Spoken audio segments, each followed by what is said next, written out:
నిర్గమకాండము 34వ అధ్యాయము.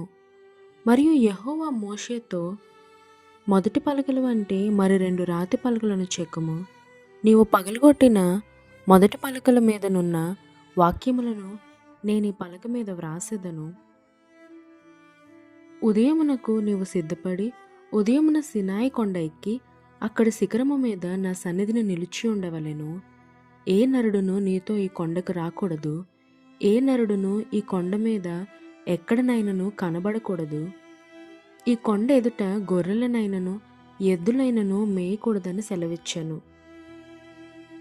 కాబట్టి అతడు మొదటి పలకలు వంటి 2 రాతి పలకలను చెక్కెను.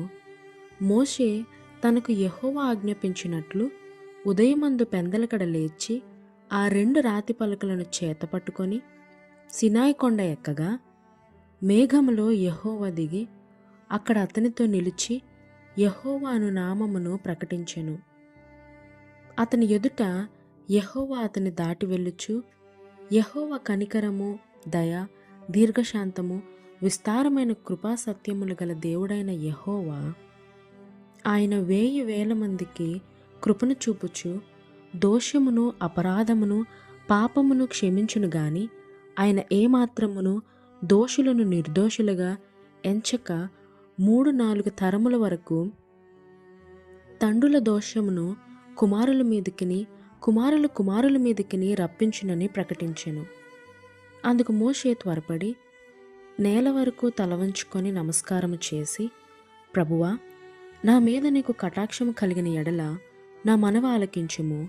దయచేసి నా ప్రభువా, మా మధ్యను ఉండి మాతో కూడా రావలెను. వీరు లోబడనొల్లని ప్రజలు, మా దోషమును పాపమును క్షమించి మమ్మును నీ స్వాస్థ్యముగా చేసుకొనమనెను. అందుకాయన, ఇదిగో నేనొక నిబంధన చేయుచున్నాను. భూమి మీద ఎక్కడనైనను ఏ జనంలోనైనను చేయబడని అద్భుతములు నీ ప్రజలందరి ఎదుట చేసేదను. నీవు ఏ ప్రజల నడుమున్నావో ఆ ప్రజలందరూ యెహోవా కార్యమును చూచెదరు. నేను నీ ఎడల చేయబోవునది భయంకరమైనది. నేడు నేను నీకు ఆజ్ఞాపించు దానిని అనుసరించి నడువుము. ఇదిగో నేను అమోరీయులను, కనానీయులను, హిత్తీయులను, పెరిజ్జీయులను, హివ్వీయులను, యోబుసీయులను నీ ఎదుటి నుండి వెళ్ళగొట్టెదను.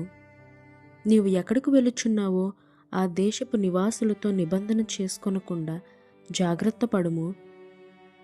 ఒకవేళ అది నీకు ఉరి కావచ్చును. కాబట్టి మీరు వారి బలిపీఠములను పడగొట్టి వారి బొమ్మలను పగలగొట్టి వారి దేవతా స్తంభములను పడగొట్టవలెను. ఏలయనగా వేరొక దేవునికి నమస్కారము చేయవద్దు. ఆయన నామము రోషము గల యెహోవా, ఆయన రోషము గల దేవుడు. ఆ దేశపు నివాసులతో నిబంధన చేసుకొనకుండా జాగ్రత్త పడుము. వారు ఇతరుల దేవతలతో వ్యభిచరించి ఆ దేవతలకు బలి అర్పించుచున్నప్పుడు ఒకడు నిన్ను పిలిచిన ఎడల నీవు వాని బలిద్రవ్యమును తినకుండా చూచుకొనుము.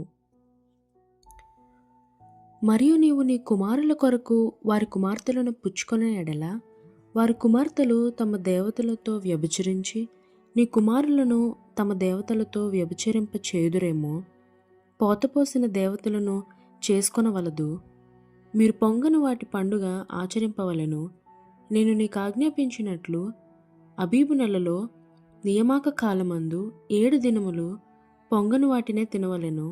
ఏలనగా అబీబు నెలలో ఐగుప్తులో నుండి మీరు బయలుదేరి వచ్చితిరి.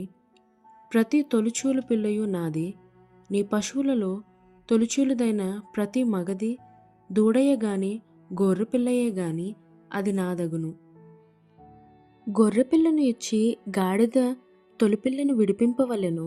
దాని విమోచింపని ఎడల దాని మెడను విరగదీయవలెను. నీ కుమారులలో ప్రతి తొలిచూని వాని విడిపింపవలెను. నా సన్నిధిని వారి వట్టి చేతులతో కనబడవలదు. 6 దినములు నీవు పనిచేసి 7వ దినమున విశ్రమింపవలెను. దున్నుకాలమందైనను కోయకాలమందైనను ఆ దినమున విశ్రమింపవలెను. మరియు నీవు గోధుమల కోతలో ప్రథమ ఫలముల పండుగను అనగా వారముల పండుగను సంవత్సరాంతమందు పంట కూర్చి పండుగను ఆచరింపవలెను. సంవత్సరమునకు ముమ్మారు నీ పురుషులందరూ ప్రభువును ఇజ్రాయేలుల దేవుడునైన యెహోవా సన్నిధిని కనబడవలెను. ఎలయనగా నీ ఎదుట నుండి జనములను వెళ్ళగొట్టి నీ పొలిమేరలను గొప్పవిగా చేసేదను. మరియు నీవు సంవత్సరమునకు ముమ్మారు నీ దేవుడైన యెహోవా సన్నిధిని కనబడబోవునప్పుడు ఎవడునూ నీ భూమిని ఆశింపడు. నీవు పులిసిన దానితో నా బలిరక్తమును అర్పింపకూడదు. పస్కా పండుగలోని బలి సంబంధమైన మాంసమును ఉదయకాలము వరకు ఉంచకూడదు. నీ భూమి యొక్క ప్రథమ ఫలములలో మొదటివి నీ దేవుడైన యెహోవా మందిరంలోనికి తేవలెను. మేకపిల్లను దాని తల్లి పాలతో ఉడకబెట్టకూడదనెను. మరియు యెహోవా మోషేతో ఇట్లనెను, ఈ వాక్యములను వ్రాసుకొనుము.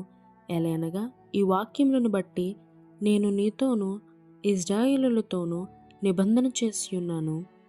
అతడు 40 రేయింబగళ్ళు యెహోవాతో కూడా అక్కడ నుండెను. అతడు భోజనం చేయలేదు, నీళ్లు త్రాగలేదు. అంతలో ఆయన నిబంధన వాక్యములను అనగా 10 ఆజ్ఞలను ఆ పలక మీద వ్రాసెను.